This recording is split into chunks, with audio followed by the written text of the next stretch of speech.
দিন আগে মা একটা রেসিপি শেয়ার করেছিল, আর এই হচ্ছে সেই রেসিপিটা, যেটা দেখে তোমরা অনেকেই জানতে চেয়েছিলে যে এই রান্নাটা কিভাবে করে।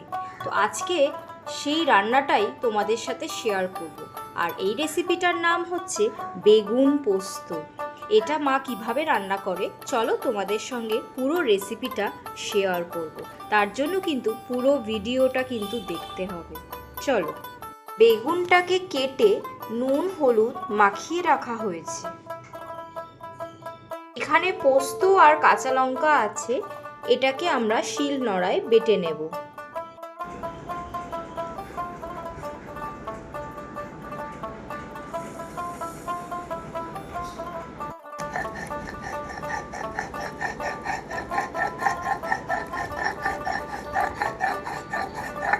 প্রথমেই কড়াইতে দেব সর্ষের তেল।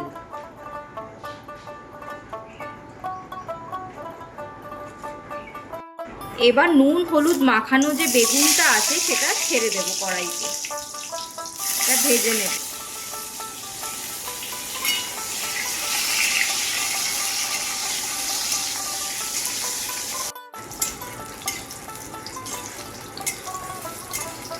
বেগুন ভাজা কমপ্লিট হয়ে গেছে, এবার এটা আমরা তুলে নেব।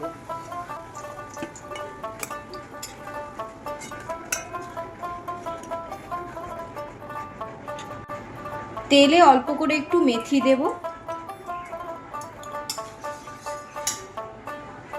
এবার তেলে একটু নুন দিয়ে দেব, একটু হলুদ গুঁড়ো আর কাশ্মীরি লঙ্কার গুঁড়ো।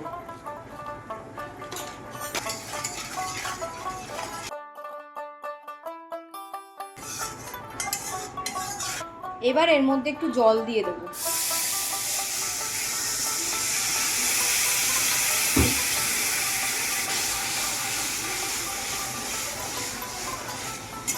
এবার বেগুনগুলো এর মধ্যে দিয়ে দেব, ভাজা বেগুনগুলো।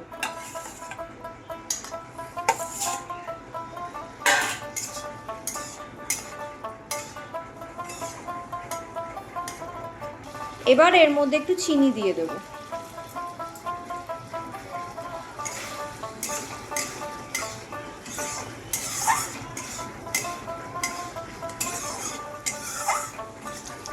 এবার পোস্ত বাটা আর কাঁচা লঙ্কা বাটা এর মধ্যে চলে যাবে।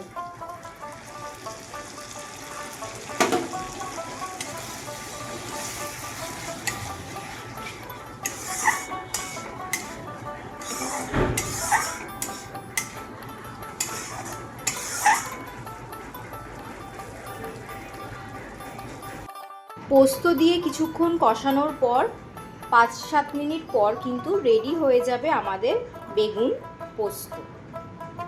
এই যে আমাদের বেগুন পোস্ত কিন্তু একদম রেডি, আর গরম ভাতে খেতে কিন্তু দারুণ লাগে।